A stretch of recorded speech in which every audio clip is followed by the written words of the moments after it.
السلام علیکم ورحمۃ اللہ وبرکاتہ۔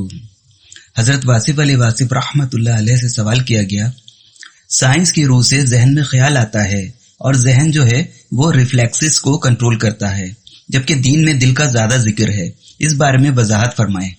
تو حضرت واصف علی واصف رحمۃ اللہ علیہ فرماتے ہیں، دین کے اندر ذہن، دل اور روح کی ایک باؤنڈری لائن ہے۔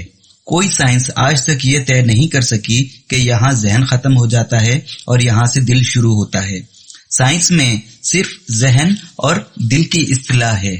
سائنس یہ نہیں بتا سکتی کہ ذہن میں جو خیال آتے ہیں وہ کہاں سے آتے ہیں، اور کسی ذہن میں آنے والا خیال تو کئی زمانوں پر محیط ہوتا ہے۔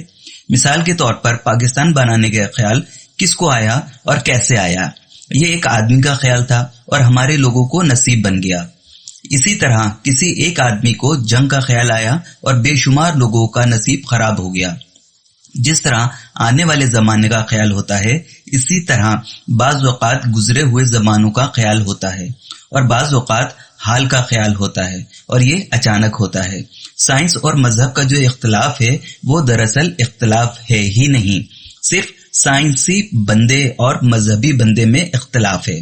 سائنس جو ہے وہ اللہ تعالیٰ کی حکمت کا نام ہے اور مذہب اللہ تعالیٰ کی عبادت کا درجہ ہے۔ یہ دونوں اللہ کی طرف سے مہربانیاں ہیں، مگر بندوں نے اسے آپس میں اختلاف بنا دیا۔ آپ کے اندر دماغ اور دل ہے۔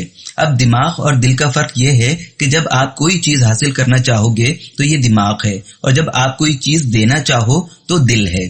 اگر آپ اثار کرنا چاہو تو یہ دل ہے، اور اگر آپ حاصل کرنا چاہو تو یہ دماغ ہے۔ دماغ عام طور پر حاصل کرنے پر خوش ہوتا ہے اور دل عام طور پر دے کر خوش ہوتا ہے۔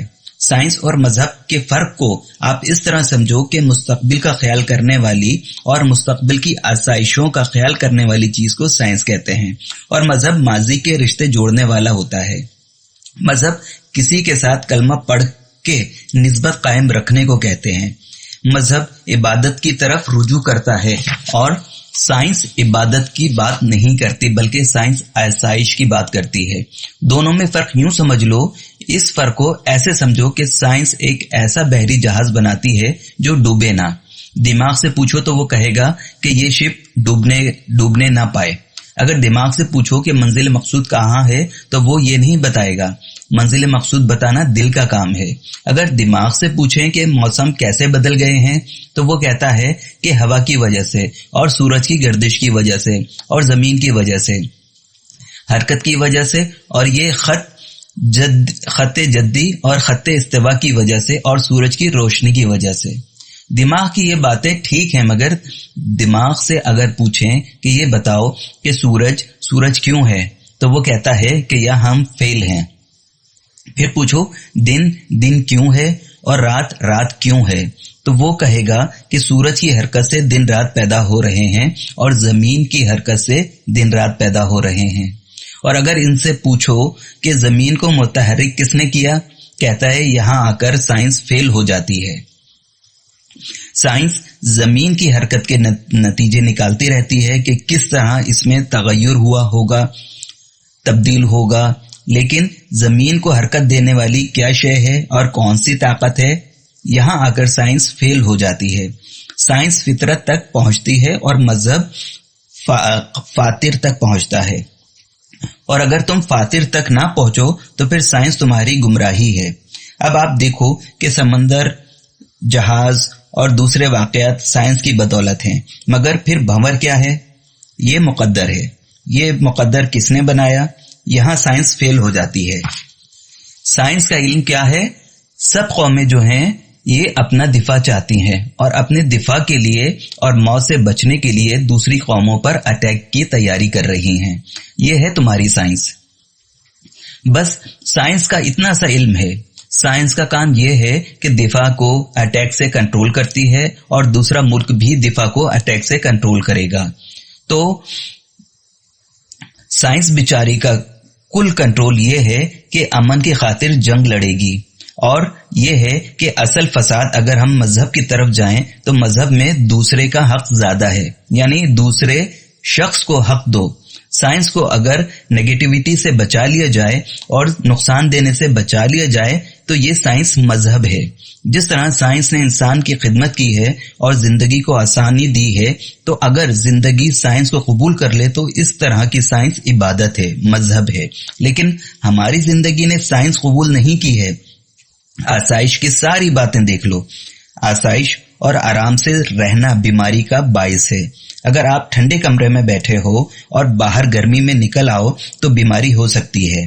ہماری میڈیسن بہت ڈیولپ کر گئی ہیں، مگر سائنس نے بہت ترقی کر لی ہے، مگر بیماری ختم نہیں ہو سکتی. اور دیکھو کہ لاہور کتنا بڑا میٹروپولیٹن سٹی ہے اور میٹروپولیٹن بڑا طاقتور شہر ہوتا ہے، لیکن آپ بھی جانتے ہیں، ہم بھی جانتے ہیں کہ شہر میں مچھر بڑے ہیں. بڑی شرمندگی کی بات ہے، مکھیاں بڑی ہیں، کمروں میں چھپکلیاں ہیں.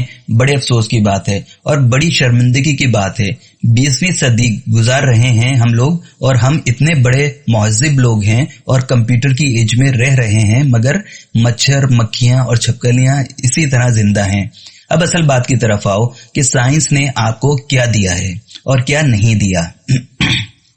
اس بات کو چھوڑو اور مذہب نے کیا کیا کیا اور کیا نہیں کیا.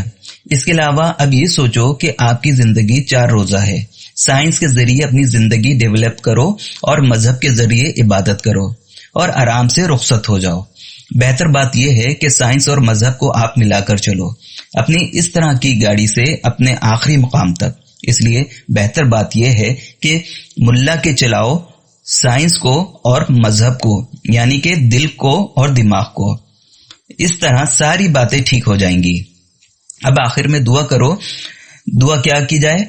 پہلی دعا تو یہ کی جائے کہ یا اللہ تعالی ہم لوگوں کو آخری وقت تک صحت اور عافیت سے رکھ. یا رب العالمین جو ہمارے عزیز بیمار ہیں ان کو شفا عطا فرما. یا رب العالمین جو لوگ اندیشے میں ہیں ان کے اندیشے دور فرما. یا رب العالمین جو لوگ ضرورت مند ہیں ان کی ضرورتیں پوری فرما، اور جن کے حالات کمزور ہیں ان کے حالات بہتر فرما.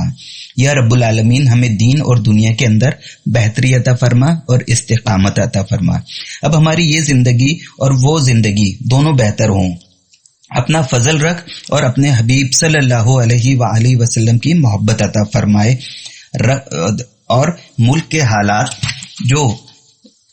حالات جو ہیں یہ بھی ایسے بہتر کر دے کہ ملک آنے والے زمانوں تک ہمیشہ رہے اور اسلامی تشخص کے ساتھ رہے. اللہ کریم حضرت واصف علی واصف رحمت اللہ علیہ کے درجات کو بلند فرمائے. آمین یا رب العالمین.